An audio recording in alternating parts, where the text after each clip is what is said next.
व्यञ्जन सन्धि। हामी व्यञ्जन सन्धिको बारेमा छलफल गर्दैछौँ। व्यञ्जन ध्वनिसँग व्यञ्जन वा स्वर ध्वनि मिल्दा हुने सन्धिलाई व्यञ्जन सन्धि भनिन्छ। व्यञ्जन ध्वनिसँग व्यञ्जन वा स्वर ध्वनि मिल्दा हुने सन्धिलाई व्यञ्जन सन्धि भनिन्छ। यसलाई हल सन्धि पनि भनिन्छ। व्यञ्जन सन्धिलाई निम्न अनुसार प्रस्तुत गर्न सकिन्छ।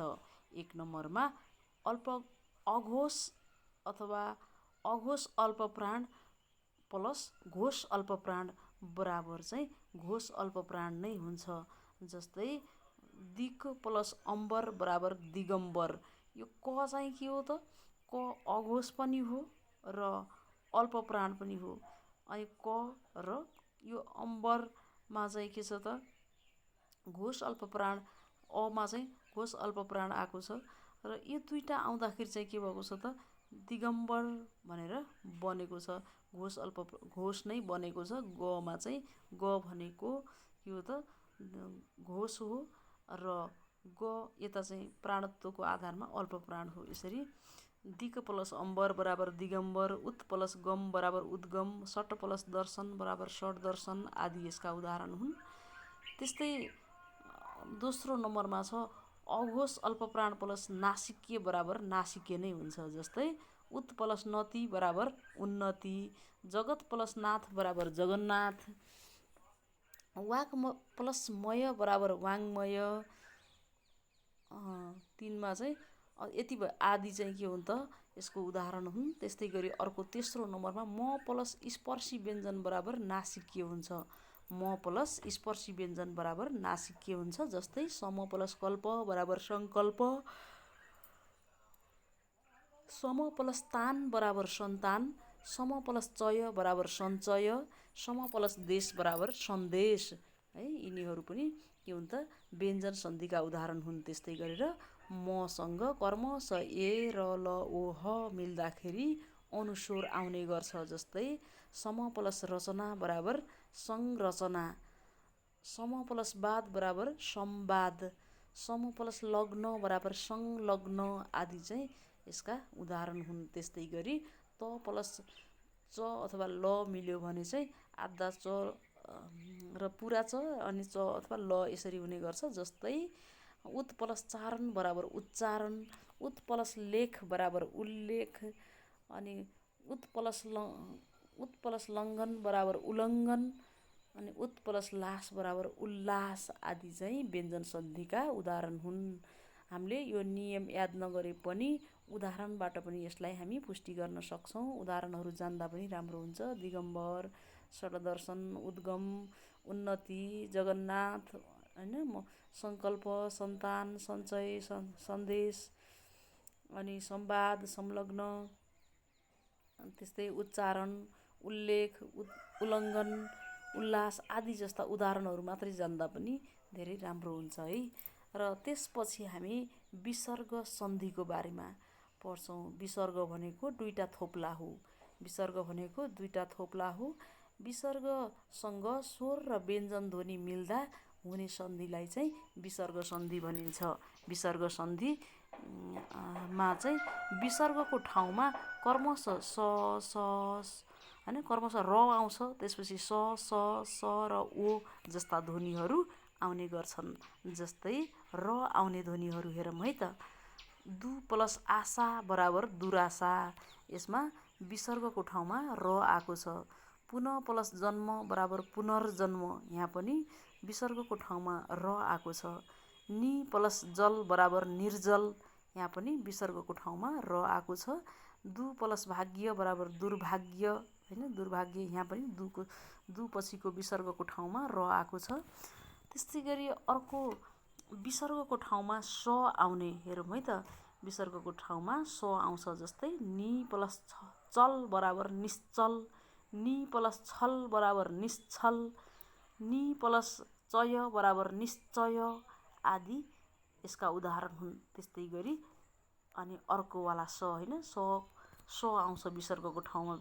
यो षट्कोणको स आउने गर्छ। जस्तै नि प्लस फल बराबर निष्फल, नि प्लस प्रयोजन बराबर निष्प्रयोजन, नि प्लस कपट बराबर निष्कपट, हैन, आदि भइहाल्यो यसमा पनि। त्यस्तै गरेर स आउने, यो सलाइवाला स है, स आउने चाहिँ नमः प्लस कार बराबर नमस्कार, तिरह प्लस कार बराबर तिरस्कार, सरी यहाँ बराबर भएर हुन्छ है, तिरस्कार, तिर प्लस कार र तिरस्कार भएर है, तिर प्लस कार बराबर तिरस्कार, अन्त प्लस तल बराबर अन्तस्थल, हैन, अन्तस्थल भयो। त्यस्तै गरेर ओ आउनेहरू पनि छन्, जस्तै मन प्लस रञ्जन बराबर मनोरञ्जन, अध प्लस गति बराबर अधोगति, मन प्लस भाव बराबर मनोभाव, तेज प्लस मय बराबर तेजोमय आदि चाहिँ यो विसर्ग सन्धिका उदाहरण हुन्। त्यस्तै गरेर अब हामी अर्कोमा जान्छौँ। यो यामेडको लागि 1.3 छ भने बिएडको चाहिँ 3.1.3 मा छ भने यामेडमा चाहिँ 5.3 मा छ। यो बिएडको पनि, बिएडमा पनि मिल्छ र यामेडको लागि पनि छ यो। त्यही भएर यो दुवै ग्रुपको लागि उपयुक्त छ। र यसमा हेरौँ है त, रूप ध्वन्यात्मक परिवर्तनका नियमहरू। रूप ध्वन्यात्मक परिवर्तनका नियमहरूमा चाहिँ सन्धिले चाहिँ विशेष गरेर रूप र ध्वनिमा परिवर्तन ल्याउने गर्छ। त्यो रूप र ध्वनिमा ल्याउने परिवर्तनलाई नै रूप ध्वन्यात्मक परिवर्तन भनिन्छ र यसका छुट्टै नियमहरू छन्। ती नियमहरूलाई रूप ध्वन्यात्मक परिवर्तनका नियम भनिन्छ। जस्तै रूप ध्वन्यात्मक परिवर्तनका केही नियमहरू छन्। ती नियमहरू 1 नम्बरमा लोप सन्धि। लोप सन्धि भनेको कस्तो हो त भन्दा, दुई ध्वनिहरू अथवा दुई रूपहरू मिल्दाखेरि कुनै एउटा ध्वनि लोप हुन्छ भने त्यो चाहिँ के हो त, लोप सन्धि हो। दुई रूपहरू अथवा दुई ध्वनिहरू मिल्दा कुनै एउटा ध्वनि लोप हुन्छ भने यस्तो सन्धिलाई चाहिँ लोप सन्धि भनिन्छ। जस्तै उक्ल प्लस आलो बराबर उकालो, ओर्ल प्लस आलो बराबर ओह्रालो, अघि प्लस आडी बराबर अगाडि, पछि प्लस आडी बराबर पछाडि। यसमा चाहिँ उक्ल प्लस आलोमा उकालो भएको छ, उकालो हुँदा चाहिँ ल ध्वनि लोप भएको छ। ओर्ल प्लस आलोमा चाहिँ ओह्रालो भएको छ, यहाँ चाहिँ ल ध्वनि लोप भएको छ। यहाँ पनि अघि प्लस आडी, यहाँ चाहिँ अगाडि, यहाँ चाहिँ अगाडिमा चाहिँ ई ध्वनि लोप भएर आएको छ, हैन। त्यसपछि पछि प्लस आडीमा पनि ई ध्वनि लोप भएको छ। यसरी हेर्दा दुई रूपहरू मिल्न जाँदा एउटा ध्वनि लोप हुन्छ भने त्यस्तो सन्धिलाई लोप सन्धि भनिन्छ। अब त्यस्तै गरेर आगम सन्धि। आगम सन्धिलाई आगमन सन्धि पनि भनिन्छ। नयाँ ध्वनि आउने भएको भएर आगमन सन्धि पनि भन्ने गरिन्छ। कुनै दुई ध्वनिहरू मिल्दा नयाँ शब्द अथवा नयाँ ध्वनि आउने है, सरी शब्द भरे चाहिँ यहाँ नयाँ ध्वनि आउने वा देखिने सन्धिलाई आगम सन्धि भनिन्छ। यसलाई आगमन सन्धि पनि भनिन्छ। जस्तै दी प्लस आई बराबर दियाई भयो, आको सट्टामा या आएको छ, हैन, याई नयाँ ध्वनि आयो। दी प्लस आई बराबर दियाई। अनु प्लस छेद बराबर अनुच्छेद, यहाँ पनि नयाँ ध्वनि आयो। अनु पनि छ, छेद पनि छ, तर आद्धा च छैन। यो आद्धा च चाहिँ नयाँ ध्वनिको रूपमा आयो। खा प्लस छ बराबर खान्छ, यहाँ पनि आद्धा न आएको छ, यो पनि नयाँ ध्वनि आयो। जा प्लस छ बराबर जान्छ, हैन, जान्छमा पनि नयाँ ध्वनि आएको छ। यसरी कुनै दुई ध्वनिहरू मिल्दा नयाँ ध्वनि आउँछ भने त्यस्तो सन्धिलाई आगमन सन्धि अथवा आगम सन्धि भनिन्छ। तेस्रो नम्बरमा छ आदेश सन्धि।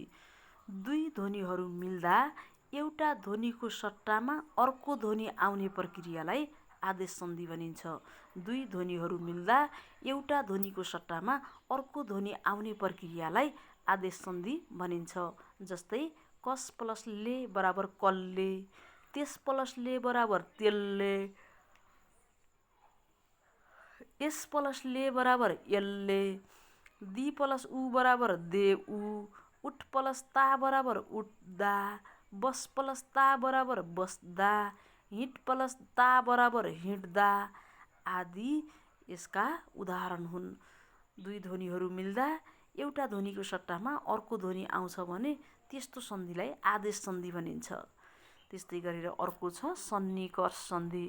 सन्निकर्ष सन्धि भनेको कस्तो हो त भन्दाखेरि दुई शब्दहरू मिल्दा अथवा दुई ध्वनिहरूको मेल हुँदा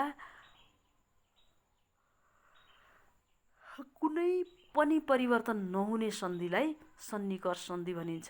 जस्तै दाजु प्लस भाइ बराबर दाजुभाइ, यहाँ कुनै ध्वनि पनि परिवर्तन भएको छैन।